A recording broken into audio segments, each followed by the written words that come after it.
What's up, everybody? Welcome back to a third week of Get Healthy, Stay Healthy Conversations with MetroHealth, a virtual event series where we are making sure you get the information, the knowledge, the confidence to stay healthy during this pandemic that we're in. So this week, we're going to be talking about preventing and managing diabetes. I know that is a touchy subject for a lot of people, a lot of families, but we have a very special guest with us from MetroHealth. Her name is Naima Garden. She is a certified nurse practitioner, and we're going to just have a really good conversation. So, hey, Naima, how are you? Hi, everybody. Thanks for having me. No problem. Thank you for being a part of our conversation. So just to give you guys a quick heads up before we get started, this, like I said, is a conversation that may either be new to you or it might be something that you are currently or in the past have dealt with. Either way, if you have any questions, comments, concerns that you have for Naima, please leave them in the comments. She will address them right here in our conversation. So yeah, feel free to leave those in the comments and we will make sure that we address them. So we're going to get started, Naima. I just want you to quickly, if you don't mind, kind of fill people in on what your actual role is as a certified nurse practitioner. Sure. So, a certified nurse practitioner is a registered nurse who continues on to earn a master's of science in nursing. And then we get board certified to assess, diagnose, and treat disease. So, we work in various fields in healthcare, like acute care nursing. So, you'll find us in emergency departments. We do mental health providing and for example, like myself, I work in endocrinology, which is a specialty field which deals in hormones, which is why diabetes is a big part of my practice. Got you. Thank you for sharing that. So we're going to jump right into it. Again, we're talking about preventing and managing diabetes. What is diabetes? Excuse me. So diabetes is a condition where your body either is not producing insulin at all, or it's producing some, and not enough, or your body is not using the insulin that you make effectively. The end result is high blood sugars, and that can lead to serious complications. Got it. Now, are there different types? And if so, what are the different types of diabetes? Yes, so there are many different types of diabetes. The main ones are type 1 diabetes, and that is typically an autoimmune disorder where your body attacks the cells in your pancreas where insulin is made, and you're no longer making those insulin producing cells, and your blood sugars are high as a result of not having any more insulin in the body. It's very prevalent. They call it youth onset diabetes, or it happens a lot more in kids, but you can see it in adults as well. Then you have type 2 diabetes, which is much more prevalent. And that's the type of diabetes where your body does make insulin or not enough insulin, or is not using it effectively. And that you see more so in adults. And again, it can be seen in the youth as well. But with that, you see people who have something called metabolic syndrome, where you're overweight or you lead a sedentary lifestyle, you're not very active, and that leads to insulin resistance and diabetes. Also, there's gestational diabetes, which is a type of diabetes that happens when you're pregnant. So in those cases, both mom and baby have high blood sugars. That usually goes away once you deliver the baby, but it does put you at risk for developing type 2 diabetes later on in life. Good. Yeah, I remember. I have a 2-year-old, so I remember getting that test and drinking Yeah. that drink. And I was like, oh my gosh. But a lot of people are misled by gestational diabetes. So thank you for explaining that. Let's talk about any long-term effects if you have diabetes. Yes, so long-term effects of diabetes can be split kind of in two groups. So you have damage to the large blood vessels of the body, including arteries in your heart or your brain or your limbs. And what that leads to is heart problems, heart attack, heart disease. You can get strokes. and with the effect to the large blood vessels of the limbs, you can have poor circulation to the limbs, which in its worst case scenario results in amputations. Then you have complications where it affects the small vessels of the body, which are called microvascular complications, and those are affects the vessels in your eyes, in your kidneys, or the nerves. So that results in diabetic eye disease called diabetic retinopathy, or diabetic kidney disease, which is called nephropathy, or neuropathy, which is the damage to the nerves. And all of those can have bad outcomes if you have long-term or uncontrolled diabetes. Got it. Thank you. So we do have a quick question in. I do want to address it now, just because I know that we have some viewers who might be having a similar question. If I lost my health insurance and I'm a diabetic, I'm sorry, where can I go for help? Sure. So, Thank you, Terry. Yes, thank you. So MetroHealth Hospital, I think, is a great place to go if you're in Cleveland. You can be put on certain plans where they rate you and you pay a discounted rate for your medication. And I don't think that we turn anybody away. MetroHealth has a great program called the 340B program, where a lot of diabetes medications, which are typically very expensive, can be obtained at an inexpensive price. Right. Many people pay hundreds of dollars for insulin, for example, and you can get it for under $10 at MetroHealth. So I would definitely go there for help. Great. Thank you for your question, Terry. So does diabetes tend to affect a certain demographic or ethnic group more than others? So it does affect racial and ethnic minorities at higher rates.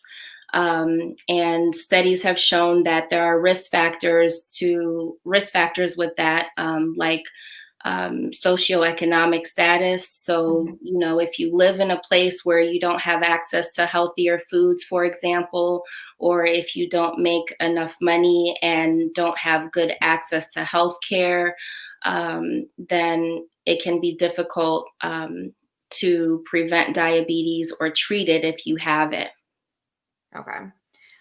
So I know with a lot of illnesses and things of that sort, sometimes there comes extra carry-ons that kind of complicate things or, just add on to the illness. In this case, for diabetes, are there any other type of complications or other issues that can come with being diagnosed with diabetes? Sure. So along with diabetes, it puts you at risk for many other health issues. So you will get regular screenings as long as you see your provider. You will have your cholesterol checked regularly so that you are treated and made less at risk of heart disease, for example. You should have a regular eye screening because you can develop eye complications which lead to blindness, like glaucoma or cataracts and diabetic retinopathy, which all can, in the worst case scenario, lead to blindness when you have diabetes. You also get a urine screen, which is checking for protein in the urine. It's one of the earliest signs that you have kidney complications from diabetes. And finally, very important is a foot exam.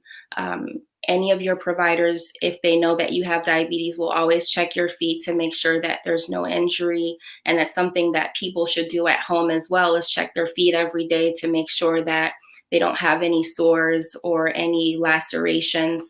Because if you have diabetes and it's not controlled, for example, you don't heal as well as someone who didn't have diabetes, and it puts you at risk for things becoming worse and getting an ulcer, an infection, and that kind of thing.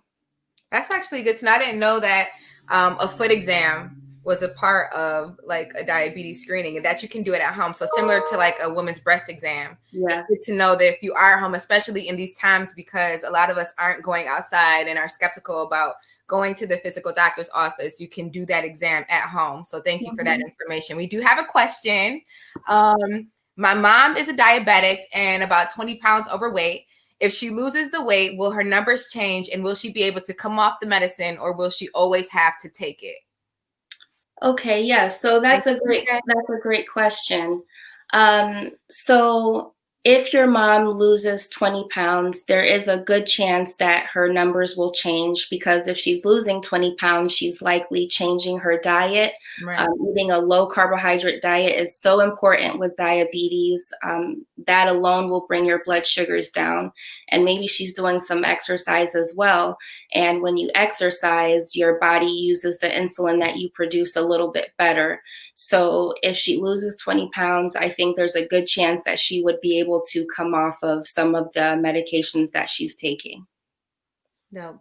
Thank you again, PJ, for the question. You kind of alluded to this just a minute ago, but what are the tests that are needed to detect and treat diabetes? And then how often would a person need to take these tests?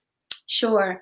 So the number one test for diabetes screening or to be diagnosed with diabetes is called a hemoglobin A1C. It's a test that if you are diabetic, you'll have for the rest of your life because it's the one thing that tells your provider and you how well your diabetes is managed. It's a blood test that you'll get either every 3 months if you are well managed, or you'll get it every 3 months if it's not so well controlled, and every 6 months if it is well controlled. Okay. And I would like to say about the A1C that when you are screened and you have an A1C done, if you are told that you are pre-diabetic, which is an A1C between 5.7 and 6.4%. That's such a critical time because with prediabetes, you can make changes in order to reverse that diagnosis or potentially delay a diagnosis of type 2 diabetes. So that's when you really, you should always take it seriously, but that's when you really should, take the opportunity to make the changes with your diet, with exercise in order to get your blood sugars down and, maybe reverse that diagnosis or delay it if possible. Got it. Thank you. Mm-hmm. You kind of referenced it earlier, high blood pressure. Does that have any impact on diabetes? So high blood pressure does not have an effect on your blood sugars per se, but it is very common in people with diabetes. And because when you have diabetes, you're at risk for other problems like heart disease, strokes, eye disease, it is important to keep your blood pressure down. You'd know that you had high blood pressure when you go to your clinic and you get a blood pressure test done, and it's typically treated with medication, and sometimes a low salt diet and exercise are also recommended. Good to know. Mm-hmm. All right. So aside from like the foot exam that you can do at home, are there any unknown warning signs that the audience should be aware of or know about? Yes. So one of the big signs that I think some people are not aware of is a darkening of the skin on your neck or in your armpit, for example. It's kind of like it looks a little bit like velvet on the skin. That's a sign of insulin resistance. And if you have that, it'd be a good idea to be screened for diabetes or pre-diabetes. Also, if you're getting infections frequently, urinary tract infections frequently, or yeast infections frequently, sometimes when your blood sugars are very high, your body is trying to get rid of that by having you urinate frequently to get the sugar out, and that results in these urinary tract infections and yeast infections. Sudden weight loss is a big one. When your blood sugars are really high in the blood and your body is not using that sugar for energy because the insulin isn't allowing you to do that, then your body starts using muscle and fat in order to burn for energy, and you lose weight suddenly. Another sign would be numbness and tingling in the hands and the feet. Those are signs of neuropathy, which is when your blood sugars are really high and they're irritating the nerves in your hands and feet, and you get that pain. So those are signs that aren't very glaring, but should, tell you to maybe get screened for diabetes.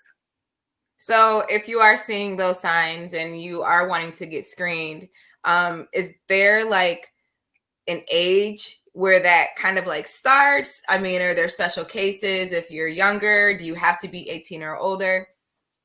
So you do not have to be 18 or older to be screened. I think with the prevalence of obesity, we're seeing more and more youth getting diagnosed with diabetes as well. And truly, screening starts, at birth. But as you grow up as a child and you see your pediatrician, if they notice that you have certain signs like obesity or a strong family history, then you may get screened for diabetes then as well. Got it. So aside from what you mentioned earlier, what are some other treatments that a person can do for diabetes? So again, you can never stress enough diet and exercise. If you're a type 2 diabetic, you have the benefit of being able to use a host of oral medications and injectable medications in addition to insulin. If you're a type 1 diabetic, the only medication that you can use for treatment is insulin, which is either delivered through multiple daily injections a day or through an insulin pump as an infusion 24/7. Another big one for type 2 diabetics who are obese is bariatric surgery. So bariatric surgery is one of the treatments that has been found to, in some cases, reverse type 2 diabetes. Many people who have bariatric surgery are able to either completely come off of all of the medicines they were taking before, or at least be on much less, and greatly reducing their risk for complications that we talked about earlier. Got it. So especially in this pandemic world where a lot of us are inside, a lot of us are kind of unknowingly changing our diets because, like you said, maybe we're not exercising the way we used to, or we're eating more, we're eating less, whatever the case may be. Just be mindful of the dieting, the exercising to especially help with diabetes, if that is you being affected by that. Thank you. So what should a person do if they're watching right now and they're like, all right, like whether you have already been diagnosed or now you're concerned, you want to go get screened, where should they go? How should they set an appointment up with your doctors? Sure. So if you go to metrohealth.org/appointment, you can schedule an appointment with a primary care provider. They will see you and screen you for diabetes and anything else based on your age that's required, based off of the current guidelines. And, don't hesitate to do it, because the sooner you find out, the sooner you can make those positive changes. Great. Naima, thank you so much. Before we let you go, I just want to open it up one more time. If you have any questions for Naima, please leave them in the comments. We appreciate all your insight and your knowledge, and encourage anyone watching to make sure you check out this lovely stream right here, metrohealth.org, to make an appointment today. And then also, as we wait for some more questions to pop in, if there are any, just want to remind you that this is our third week of Get Healthy, Stay Healthy conversations with MetroHealth. And we'll be back next Thursday, which is the 8th. And we'll be talking about basically the type of care that you might need, especially during the pandemic. Should you do telehealth care? Should you go into the office, or should you go into the ER? And then, of course, depending on that treatment, why you might need that treatment. So please tap into our Facebook and all that good stuff. Same time next week at 7 o'clock to be a part of that conversation. But again, Naima Garden, thank you so much. We appreciate you. We appreciate your aura. Thank you. He's giving you some love too. Is it Tevis? Because I will jack up a name. But thank you guys so much for tuning in. We greatly appreciate it. We want you guys to stay healthy, be healthy, and of course, be open to having these kind of conversations, because I feel like this is where it starts. A lot of people sometimes don't even like to have the dialogue, and therefore the issue can become a lot worse. So let's talk about it. Let's encourage our loved ones to get the screenings they need, to make the doctor's appointments, to stay healthy, and let's do this thing. We're going to get through it together. So again, thank you so much. We'll talk to you soon. You guys have a great evening and a great weekend. Thank you. You're welcome. Bye.